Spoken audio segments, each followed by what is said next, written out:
একদিন এক জঙ্গলে একটি সিংহ তার শিকার ধরার জন্য এদিক ওদিক ঘুরে বেড়াচ্ছিল।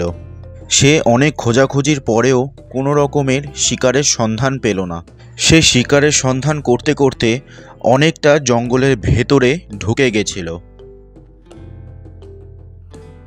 মনে হচ্ছে আজকে আমাকে খালি পেটেই শুতে হবে, আর তো কোনো উপায় দেখতে পাচ্ছি না। সকাল থেকে সন্ধ্যা হয়ে গেল, এখনো একটাও পশুর দেখা পেলাম না এখনো পর্যন্ত। সিংহটা শিকারের সন্ধান না পেয়ে নিরাশ হয়ে এদিক ওদিক ঘুরে বেড়াচ্ছিল।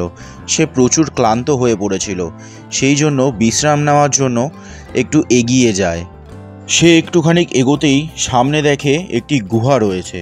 সে মনে মনে তখন ভাবতে লাগলো, সকাল থেকে সন্ধে হয়ে গেল, এখনো পর্যন্ত কোনো পশুর দেখা পেলাম না। যাই একটু গুহার ভেতরে ঢুকে দেখি, যদি কোনো রকমের পশু পাই তাহলে তো খুবই ভালো হবে, এবং তার সাথে ওই গুহার মধ্যে একটুখানি বিশ্রামও নেওয়া যাবে।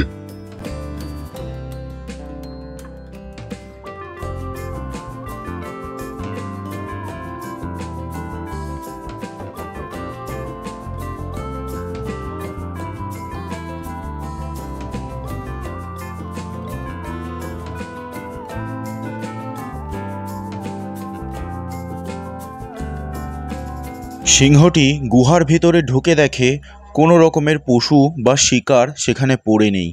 সে প্রচুর ক্লান্ত হয়ে পড়ে এবং সেখানেই বসে বিশ্রাম নেয় এবং মনে মনে ভাবতে থাকে, বুঝে গেছি, আজকে আমার কপালে কোনো রকমের শিকার নেই। আজকে খালি পেটেই শুয়ে পড়তে হবে। আদৌ কি এই জঙ্গলে কোনো রকমের পশু আছে কিনা বুঝতে পারছি না, কি জানি। যাক, একটুখানি বিশ্রাম নিয়ে নি। আসলে এই গুহার মালিক হলো একটা শেয়াল। সেই শেয়ালটিও তার শিকারের জন্য অন্য একটি জঙ্গলে গেছিল। সেও শিকার খুঁজতে খুঁজতে প্রচণ্ড হাঁপিয়ে পড়েছিল এবং একটা জায়গায় দাঁড়িয়ে সে মনে মনে ভাবতে থাকে, ঢের বাবা, আজকে মনে হচ্ছে সামান্য একটু খাবার খেয়েই খুশি থাকতে হবে। আজকে সারাদিনটা এইভাবেই কেটে গেল আমার। কপালে এক ফোঁটা বেশি খাবারও জুটলো না। কি জানি ব্যাংকটা। গুহার থেকে বেরিয়েছি প্রায় অনেকক্ষণ হয়ে গেল। সকাল থেকে সন্ধে নেমে আসলো। আমার রাত হওয়ার আগেই এখান থেকে আমাকে গুহায় চলে যেতে হবে। কাল আবার সকাল সকাল বেরিয়ে যাব ওখানে শিকারের জন্য। না, যাই এখন।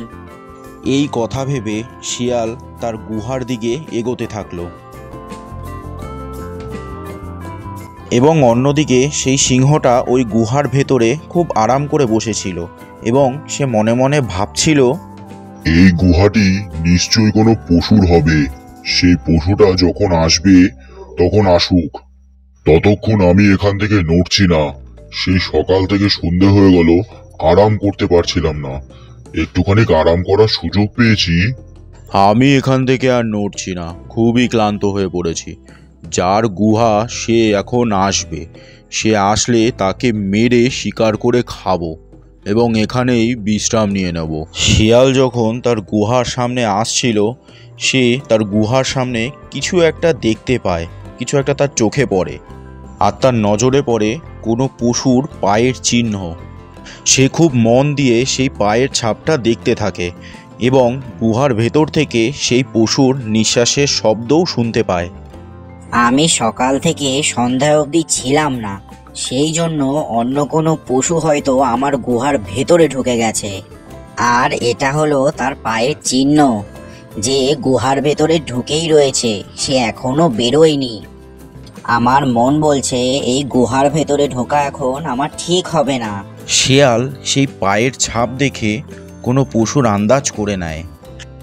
আমার মনে হচ্ছে বাইরে গুহার মালিক চলে এসেছে। আসুক, ও ভেতরে ঢুকলেই তাকে শিকার করব এবং শিকার করে তাকে খাবো। পেট ভরে যাবে তাতে আমার। আজকের খাবার আমার কাছে এসে গেছে। বাহ, কি দারুণ ব্যাপার! শেষমেশ আমার শিকার আমি পেয়েই গেলাম। কি মজা না হচ্ছে আমার। শেয়ালও কম চালাক নয়। গুহার ভেতরে কোনো পশু আছে কিনা সেটা যাচাই করার জন্য তার মাথায় একটা বুদ্ধি আসে এবং সে মনে মনে ভাবতে থাকে, আমাকে এমন একটা কিছু করতে হবে যাতে বোঝা যায় গুহার ভেতরে কেউ আছে কি নেই। গুহার ভেতরে কেউ আছে কিনা সেটা জানার জন্য শিয়াল গুহার সঙ্গে কথা বলতে থাকে। এই আমার গুহা, তুই এত উদাস হয়ে আছিস কেন? মনে হচ্ছে আমাকে ছাড়া তোর এক ফোঁটাও ভালো লাগে না। আজ তুই এত চুপচাপ আছিস কেন? আমি যখন ফিরে আসি তুই তো এত চুপচাপ থাকিস না, ব্যাপারটা কি বলতো? সিংহ মনে মনে ভাবতে থাকে, এই গুহাটা মনে হয় শিয়ালের সাথে কথা বলে। আমি ভেতরে আছি বলে গুহাটা মনে হয় ভয় পাচ্ছে, সেই জন্য কথা বলছে না। এই কথা ভেবে সিংহটি গুহা সেজে শিয়ালকে উত্তর দিয়ে ফেলে। না বন্ধু, আমি উদাস নেই। আমি শুধু তোমার অপেক্ষা করছিলাম, তুমি কখন শিকার থেকে ফিরে আসবে। তাহলে আমার সন্দেহ একদমই ঠিক ছিল। এই গুহার ভেতরে সিংহ রয়েছে। সেও শিকার করতে বেরিয়েছে, শিকার করতে করতে আমার গুহার ভেতরে ঢুকেছে।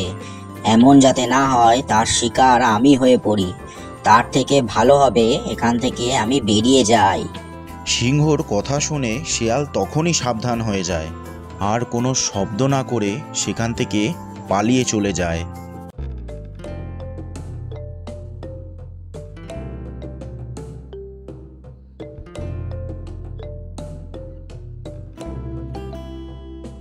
অন্যদিকে সিংহটা তার শিকারের জন্য অপেক্ষা করতে করতে সেখানেই ঘুমিয়ে পড়ে।